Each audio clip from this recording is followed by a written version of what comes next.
Hello बेटा। बेटा लगभग 10 डेज से कोई भी लेक्चर अपलोड नहीं हुआ क्योंकि आउट ऑफ स्टेशन था। आज से हम लोग कंटिन्यू करते हैं और रेगुलर हम लोग एक एक लेक्चर लेंगे ताकि जो भी पेंडिंग सिलेबस है वो कंप्लीट हो। आपको बता दो बेटा, लास्ट लेक्चर में हम लोग डिस्कस कर रहे थे method expressing concentration of solution, different method जिसमें हमने PPM, mass percentage, volume percentage, molality इन सब के बारे में डिस्कस किया था। और उसके पहले हम लोग स्टोइकियोमेट्रिक कैलकुलेशन और लिमिटिंग रिएजेंट के बारे में डिस्कस किया था। आज उसी क्रम में आगे बढ़ते हुए हम लोग बेटा स्टार्ट करते हैं एक new methods which are used to express concentration of solution, जिसे हम कहते हैं मोल फ्रैक्शन। क्या बोलते हैं? Mole fraction. मोल फ्रैक्शन बेटा इसे x से डिनोट करते हैं, x से। मोल फ्रैक्शन कैसे फाइंड करते हैं? सिंपली, बहुत सिंपल है। देखिए, अगर कोई सब्सटेंस आपको गिवन है, सब्सटेंस फर्स्ट, उसमें सब्सटेंस सेकेंड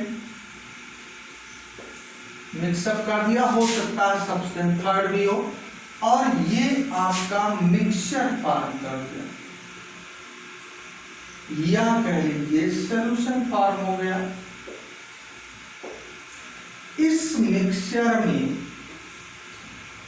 सब्सटेंस फर्स्ट के मोल फ्रैक्शन को x1 और सब्सटेंस सेकंड के मोल फ्रैक्शन को x2 से डिनोट करें।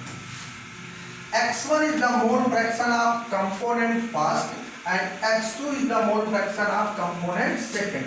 अब अगर हम कहें कि सब्सटेंस फर्स्ट का n1 मोल सब्सटेंस सेकंड के साथ इसके N2 मोल के साथ मिक्सअप है, तो सॉल्यूशन में कितने मोल हैं? टोटल मोल कितने हो गए? Total moles in solution this is equal to N1 plus N2, दोनों को ऐड कर दिया। बहुत सिंपल है। अब हमें इस मिक्सचर सॉल्यूशन में x1 यानी फर्स्ट कंपोनेंट का मोल फ्रैक्शन फाइंड करना है, तो हम कहेंगे x1 किसका फाइंड कर रहे हैं? सब्सटेंस फर्स्ट का। उसके नंबर ऑफ मोल को यहां न्यूमरेटर में लिखिए N1 upon total number of moles present in solution means N1 plus N2, और भी होता तो उसे भी सम कर देना ऐसे, यानी प्लस डॉट डॉट डॉट।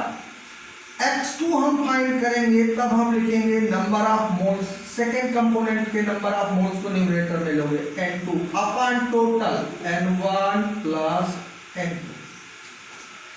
ये बता, कितने भी कंपोनेंट हो सभी कंपोनेंट के नंबर मोल फ्रैक्शन का सम कर दो, x1 plus x2 plus x3 plus dot dot dot, this is always equal to 1।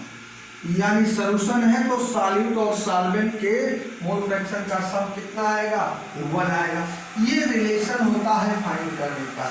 In case अगर ये मोल गिवन नहीं है, मान लो इसका W1 ग्राम गिवन है, इसके W2 ग्राम के साथ ये मिक्सअप है, तो यहीं पे आपको मोल फाइंड कर लेना है। N1 is equal to W1 upon M1, यानी mole mass of substance divided by molar mass. यहाँ N2 this is equal to W2 upon M2, ये मोल निकल गया, राइट। तो ये मोल फ्रैक्शन फाइंड करने का फार्मूला हुआ। अब इस पे एक छोटा सा नियम बताता हूं आपको।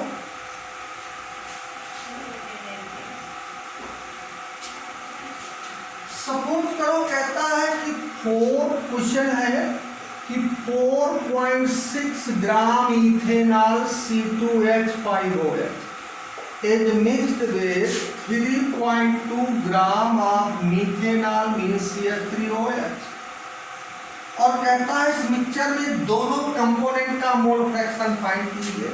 तो हम लिखेंगे फॉर इथेनॉल इसका मास W1 कितना गिवन है 4.6 ग्राम। इसका मोलर मास फाइंड करें अगर हम एटॉमिक मास का सम करके तो ये 46 आएगा। इसके नंबर ऑफ मोल्स फाइंड कर लो, N1 W1 अपान M1 मास अपान मोलर मास, यानी N1 कितना हो गया 4.6 divided by 46, this is equal to 0.1। इसी तरीके से अगर हम फॉर मीथेनॉल लें, फॉर मीथेनॉल तो इसका मास W2 गिवन है 3.2 ग्राम। इसका मोलर मास फाइंड करो M2 इक्वल टू 32 आएगा। अब इसके मोल फाइंड करो N2 W2 अपान M2 कितना हो गया 3.2 अपान 32, ये भी आ गया 0.1। अब दोनों के मोल सेम आए तो मोल फ्रैक्शन भी सेम आए। अब हमने फाइंड किया X C2H5 हो या कहे X1, तो N1 upon N1 plus N2, N1 0.1 upon 0.1 plus 0.1 0.1 upon 0.2 1/2, this is equal to 0.1। X CH3OH this is equal to ये भी N2 upon N1 plus N2, this is equal to 0.1 upon 0.1 plus 0.1, और ये भी आ गया 0.5। दोनों को सम कर दे 1 हो जाएगा। लेकिन जब कैंसिल नहीं होगा पूरा तब 0.99 आएगा आपका जब x1 प्लस x2 करेंगे, राइट। ये तो mole fraction is the unitless quantity, no unit, it have no unit, इसकी कोई यूनिट नहीं है। अब मोल फ्रैक्शन को डिफाइन कैसे करेंगे, बहुत सिंपल है। Mole fraction of component is the ratio of number of moles of component to the total number of moles of all component present in solution। जिस कंपोनेंट का मोल फ्रैक्शन फाइंड कर रहे हैं उसके नंबर ऑफ मोल्स और solution में जितने component हैं सबके नंबर ऑफ मोल्स का सम कर ले, इन दोनों का जो रेशियो है उसे मोल फ्रैक्शन कहते हैं। देखिए mole fraction of component is the ratio of number of moles of that component and total number of moles of all components present in solution, right. और ये मोल फ्रैक्शन वॉल्यूम पे depend नहीं करता है, यानी टेम्परेचर इंडिपेंडेंट है ये भी आपका मोल फ्रैक्शन। ये मोल फ्रैक्शन टेम्परेचर, इसकी कोई यूनिट नहीं है।